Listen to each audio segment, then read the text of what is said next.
Hello दोस्तों, स्वागत है आप सभी का आपके अपने यूट्यूब चैनल लोधा क्लासेस में। क्वेश्चन है, लंबाई 6 मीटर वाले एक ऊर्ध्वाधर स्तंभ की भूमि पर छाया की लंबाई 4 मीटर है, जबकि उसी समय एक मीनार की छाया की लंबाई 28 मीटर है। मीनार की ऊंचाई ज्ञात कीजिए। तो देखो, हमें यहाँ पर क्या दिया हुआ है। हमें दिया हुआ है एक स्तंभ, ठीक, जिसकी लंबाई 6 मीटर है और भूमि पर उसकी छाया की लंबाई कितनी है, 4 मीटर है। ठीक उसी समय, जिस समय सूर्य की किरण इस ऊर्ध्वाधर स्तंभ पर पड़ रही होगी, उसी समय पर एक मीनार की छाया की लंबाई कितनी है, 28 मीटर है। तो उस मीनार की लंबाई हमें ज्ञात करना है। तो यहाँ पर मैंने बना लिया है, ए बी एक ऊर्ध्वाधर स्तंभ है और डी ई एक मीनार है, ठीक है। तो यहाँ पर हमने इनको बना लिया। तो यहाँ लिख लेते हैं हम,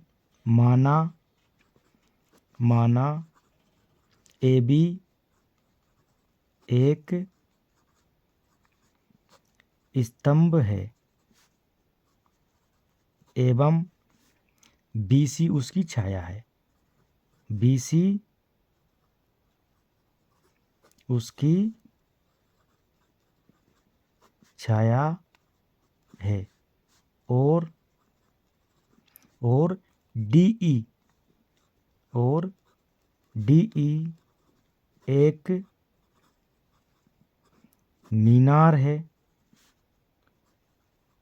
एवं ई एफ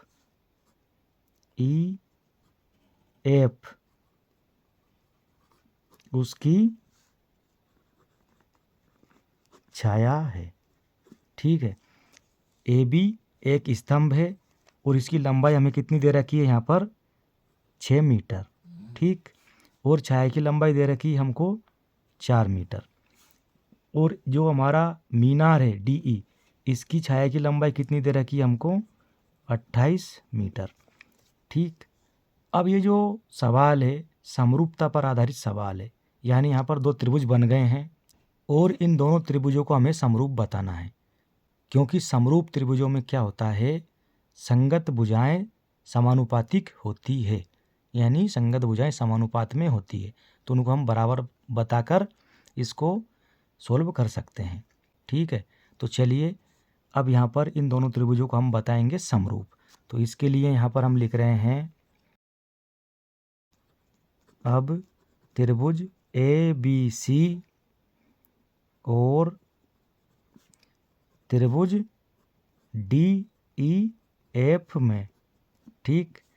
तो यहाँ देखिए, अब आप, जब सूर्य की किरण यहाँ पर जो ऊर्ध्वाधर स्तंभ है इस पर पड़ रही थी, ठीक उसी समय जो मीनार है उस पर भी पड़ रही थी। तो ये यहाँ पर जो कोण बनेगा, ये दोनों कोण कैसे होंगे, ये बराबर होंगे।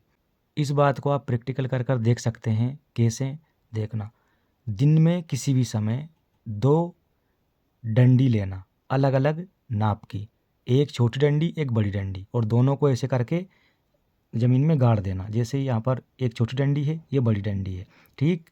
और मान लीजिए कि सूर्य की किरण इधर से पड़ेगी इन दोनों पर, तो यहाँ पर जो कोण बनेगा शीर्ष पर, दोनों कोण कैसे होंगे, समान होंगे, ठीक, सूर्य की किरण के द्वारा। तो ये दोनों कोण समान है। तो यहाँ लिख देंगे हम, कोण बी ए सी, कोण बी ए सी, ये वाला कोण बराबर होगा कोण ई डी एफ के, ई डी एफ के। क्यों होगा, क्योंकि सूर्य द्वारा एक ही समय पर बने कोण हैं। एक ही समय पर जो कोण बनते हैं वो कैसे होते हैं, बराबर होते हैं। इसलिए दोनों कोण कैसे हैं, बराबर है। और दूसरी बात देखो, एवं ए बी सी, ये जो कोण बी है 90 डिग्री का है। क्यों, क्योंकि ऊर्ध्वाधर है ज़मीन पर। इसी प्रकार ये मीनार भी ऊर्ध्वाधर है ज़मीन पर यहाँ पर। तो दोनों कोण भी कैसे हैं, 90 डिग्री के, यानी बराबर है। तो यहाँ लिख देंगे कोण ए बी सी बराबर है कोण डी ई एफ के, डी ई एफ के। और कितना डिग्री का है ये, 90 डिग्री का है, ठीक। अब हम जानते हैं जब भी किन्हीं दो त्रिभुजों में दो कोण बराबर होते हैं तो वहाँ पर ए यानी एंगल एंगल समरूपता की कसौटी लागू होती है और दोनों त्रिभुज समरूप हो जाते हैं। ठीक, इसलिए हम यहाँ पर लिख देंगे,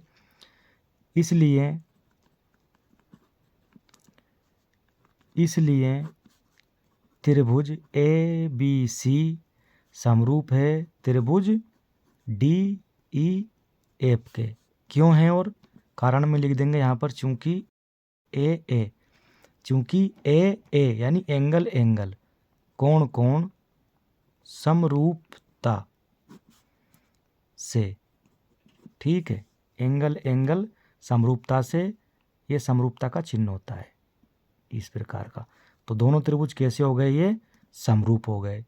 और हम जानते हैं जब समरूप हो जाते हैं त्रिभुज तो उनकी संगत भुजाएं समानुपाती होती है। तो यहाँ लिख देंगे हम अतः देखो हमें निकालना है DE, ठीक है। तो DE किसकी संगत भुजा है, DE AB की, बटे में आ जाएगा AB बराबर EF ये किसके संगत होगी, BC के, ये BC के। ठीक, क्यों होगा ऐसा, क्योंकि समरूप त्रिभुजों में संगत भुजाएं समानुपाती होती है। यहाँ लिख देंगे हम, चूंकि समरूप त्रिभुजों की संगत भुजाएं समानुपाती होती है,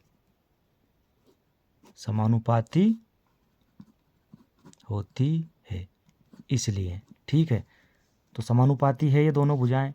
अब इनका मान रख देंगे हम। तो DE तो मीनार है, उसको तो हमें निकालना है, तो इसको ऐसा ही लिख देंगे DE को, बटे में AB कितना दे रखा है, देखो 6 मीटर है AB का मान, बराबर EF कितना है 28 मीटर है, तो ये 28 लिख देंगे, बटे में BC कितना है 4 मीटर है, तो 4 लिख देंगे। ठीक, अब इसका गुणा यहाँ कर देंगे। ठीक है, इस प्रकार से DE बराबर कैंची गुणा हो जाएगा, तो 28/4 गुणा में 6, 4 का भाग लगा देंगे 28 में, तो 4 एकम 4 और 4 7 28। यहाँ से हमको मिल जाएगा 6 गुणा 7 यानी 7 चंग 42। तो DE बराबर हमको मिलेगा यहाँ से 42 मीटर। ठीक, तो ये आ गई हमारी मीनार की ऊंचाई। क्या आ गई ये, मीनार की ऊंचाई। ठीक है, कितनी आ गई, 42 मीटर, ऊंचाई बराबर 42 मीटर। और यही क्या है हमारा आंसर। उम्मीद करते हैं वीडियो आपको अच्छा लगा होगा। अच्छा लगा हो तो लाइक करें, शेयर करें और चैनल पर नए हैं तो चैनल को ज़रूर सब्सक्राइब करें। धन्यवाद।